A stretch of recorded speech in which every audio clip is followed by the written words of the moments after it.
best. Start again. Yeah. What's so interesting over there that you keep looking at? I'm just passing my eyes across you. Oh, yeah, it looks like you're looking at somebody for prompting. Okay. Talk to me. I'm going to talk to you. Thanks. Are you okay? I'm right. Okay. Okay, the basic principles that guide URDT are that one, Ugandans, like all the people everywhere, are the key to their own development. The second one, which guides us, is that when people are united or aligned behind a common vision, they can raise above the traditional differences, ethnic, religious, political, even gender. Another principle is that the Ugandans themselves can utilize local resources first and recognize that they themselves are a resource, number one. Another principle which we cherish and follow very seriously is that Ugandans themselves have the wisdom and the innate power which they can tap to transform the quality of their life and that of their communities. And has a program based on these principles been a success? The program based on this success, on this principle, has been successful in a sense that now many farmers we have worked with, like Peter Kalio, like Mrs. Kakere, like David Wakesa, like Sylvester Rumba, can not only articulate who they are and talk about their dreams, but they can also work for the community by mobilizing others. And to us that is very significant as people start mobilizing each other irrespective of their tribe, social class, or those differences that tear them apart. I'm going to give you an example. When we started our operations, the politics here were so complicated that the Catholics were enemies of the Protestants were enemies of the Catholics, the Muslim was tied up between there.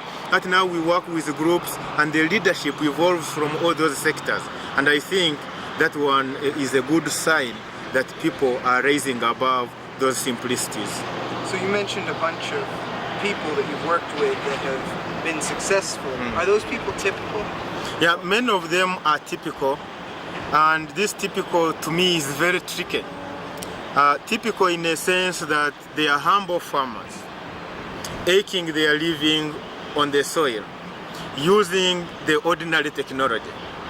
But not typical in a sense that they have more land to cultivate, they are more visionary, and they have ideas which normally they don't share with other farmers, in a sense that what Kalio speaks or what Wakesa speaks or what Irumba, you can find any farmer speaking that way.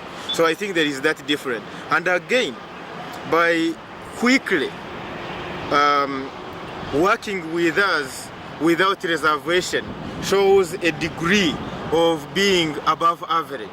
Whereas many farmers who fear to take risks, who are typical, the 90% of subsistence farmers are very skeptical about what is going on, so they will gauge their chances. But here is a group of farmers, women and men, who says, I think this makes sense. Now the question is, are we saying something whose time has come and it hasn't come for others? So that is a question that lingers. So how do you answer that? How do you work with the 90%? Okay, 90%, there are three ways we work with them. That is, ours is to work with the people who are ready and willing to try this creative methodology of people discovering their potential, their energy, people working on the basis of what they cherish, something they truly want, and the commitment that goes with it. Now, the second level is when these people are doing all those, we give them training so that they can start enrolling others, not in words, but also in action. Now, the third level is that when they are talking and working, there is the demonstration effect. That a person, when he's doing something which he truly believes in it and he communicates it, therefore he can do fantastic enrollment.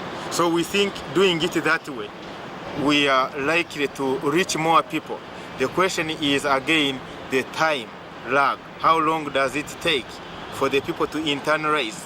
How long does it take for the people to appreciate those changing dynamics as they evolve different ideas? And what's the answer?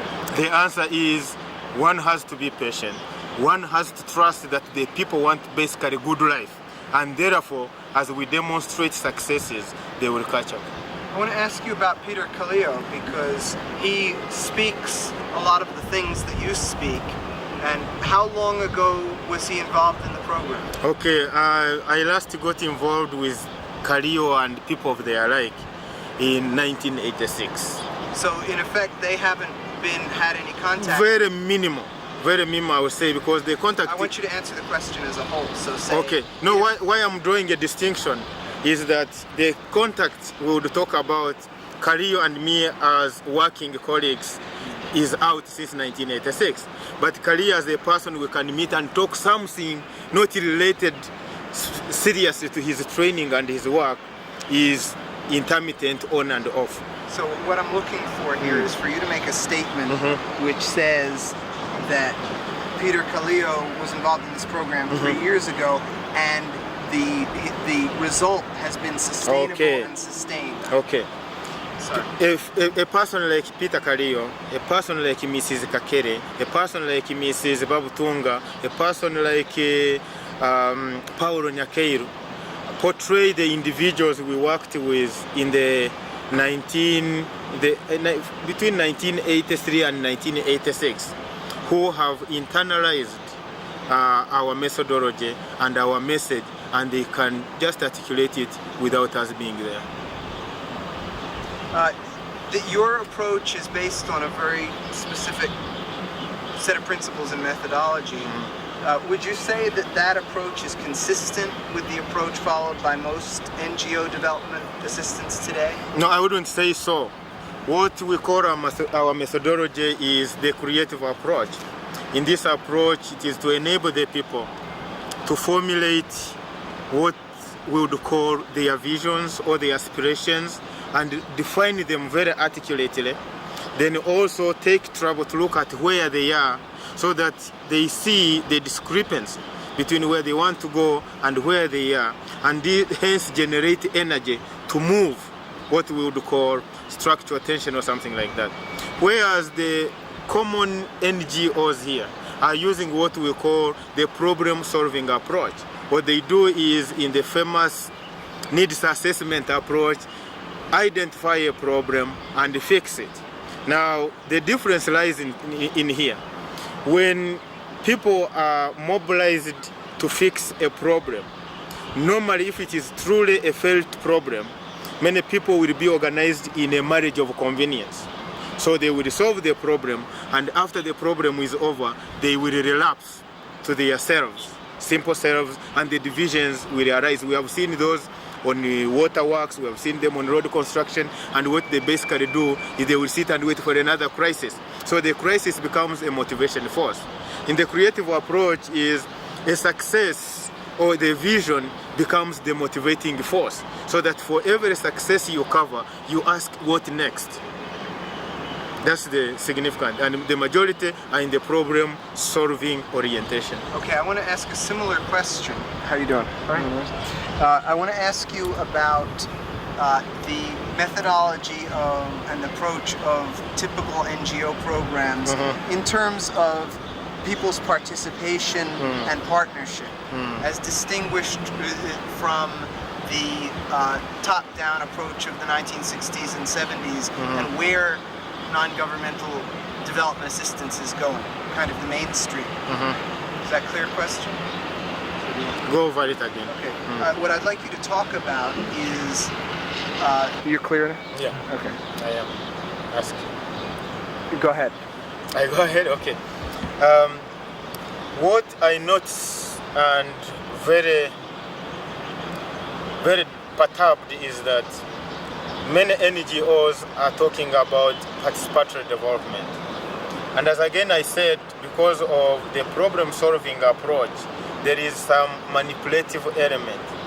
So what happens is, we tell the people when these NGOs are using the problem-solving approach, how bad the situation is, so that they get motivated to take action. So the top-bottom approach of the government certainly had very huge element of coercion, so the people had no choice about it. But in this approach, which is typical of many NGOs, is to make them feel how bad the situation is and therefore put them in motion. Now, the creative approach, I would say, is authentic. Authentic in a sense that it is sincere. You tell the people, for example, if you ask the people how they would like to see their life be, many people have experienced they would like to be healthy, they want to sleep in good houses, they want to drink clean water. Now, the idea of drinking clean water or being healthy or good nutrition motivates them to take action in favor of that vision. So I think that is the difference. The top-bottom is coercive. The problem-solving approach, which is being used by many NGOs, is alarmist approach. There must be a crisis which should generate energy.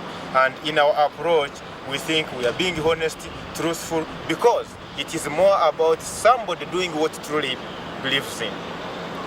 Okay, I want to turn away from that. Why not?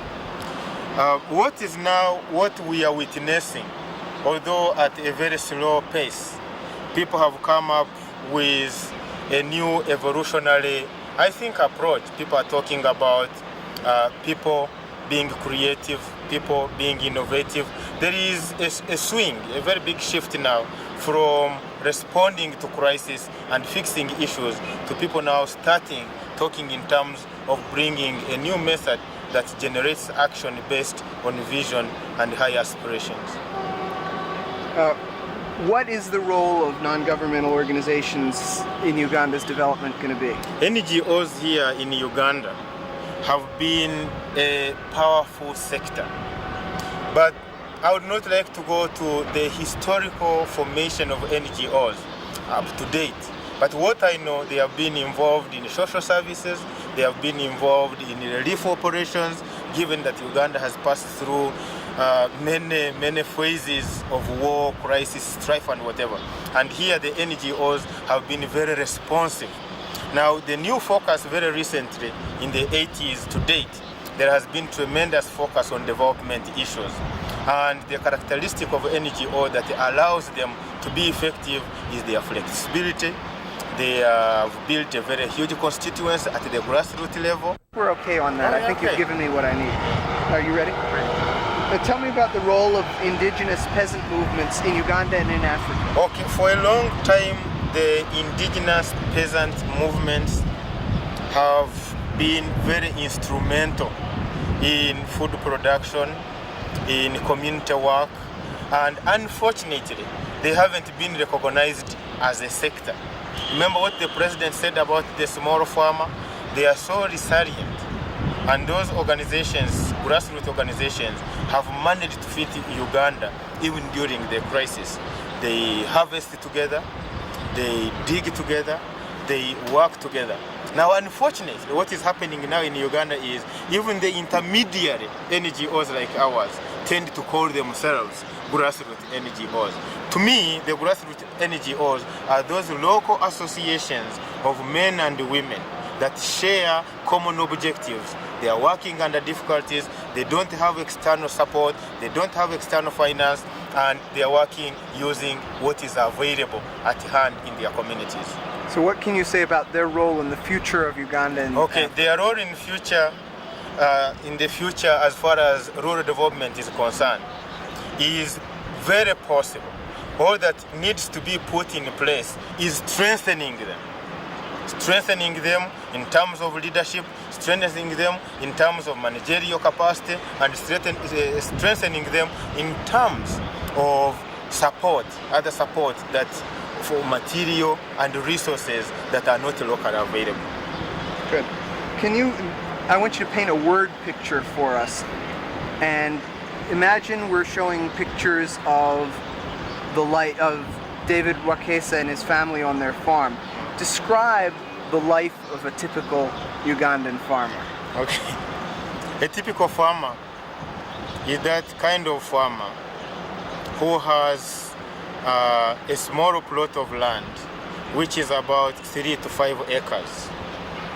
The typical farmer here is basically a little bit above subsistence. He has just entered into the cash economy. He has some little surplus, but not enough to make him invest from the returns from the gardens. Why? Because the little money that he gets then is absorbed into other social services like educating his children, like hospital, and all the rural demands you can see. The typical farmer is that farmer who can send his children to school, manage to pay school fees, but he doesn't have enough money to buy shoes. He can buy exercise books, but he won't give pocket money for lunch. That is our typical farmer here. But he makes sure that despite all those constraints, the child is going to school. The typical farmer here is when the population expands, then he starts making very, very serious choices about who should go to school and who shouldn't go to school. A typical farmer would prefer the boys to go to school to the girls going there because he thinks there are investments. So a typical farmer, to wrap it up, is that one who is surviving above margin. That is, he has some enough food to eat, he has some little in the store, he has some surplus to sell, but he doesn't invest in agriculture. He relies on family labor for production. Good. I'd like you to make an overall statement about the farm families of Uganda and what I'm looking for families of Uganda. Okay, the farm families of Uganda are characterized by the following.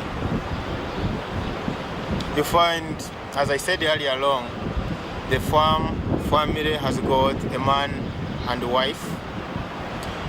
They are heavily dependent on agriculture. It could be acing the land. They have some animals.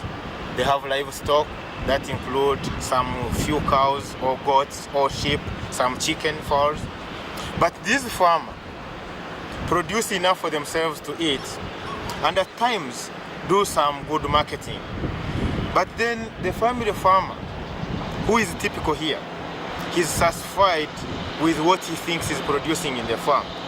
He is not strictly very aware of other issues. For example, I witness in the rural areas children still dying of measles, children still having blown up berries because of intestinal infestations. We still have high mortality rate. And when you hear about high mortality rate, it's not in the city here. It's because of the average. It is accruing to the harsh conditions in the rural areas. We witness people still have jiggers here in Africa. But despite all that, you find the farmer, the typical farmer, is really hard working. For example, the woman wakes up before 6, prepares breakfast, he goes to the garden, he fetches firewood, he brings water. So about 16 hours, the typical farmer is busy. The man clears land, the man burns the grass.